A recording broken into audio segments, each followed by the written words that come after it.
insonlarning istagiga bog'liq o'zgarishi, menga emas.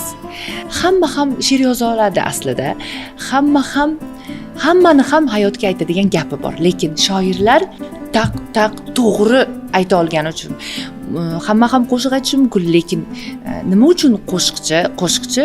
Chunki ritmga solib ayta olgani uchun. Uni professionalligi shu. Xuddi shunday meni ham aytayotgan gaplarim bu qo'shiqchini, shoirni, bastakorni ijodi singari men shunchaki o'z ichimni to'g'ri ritmga, to'g'ri ifodaga qo'ya olsam, bu meni vazifam shu. Men uni yedirib, ichirib qo'yish meni vazifam emas, u uni istagiga bog'liq. Lekin qo'shiqchi o'sha qo'shiqni aytganida dardini chiqarib to'g'ri yetkazib bera olganida o'zi bilmaydigan holda chekka insonlarga ham shifo bo'la oladi, to'g'rimi? Lekin u chekka insonni o'tirg'izib qo'yib, "Sen meni qo'shig'imni eshitishing kerak, og'zingni och, qo'yaman. Men bu joyda men bu narsani aytdim" demaydi-ku.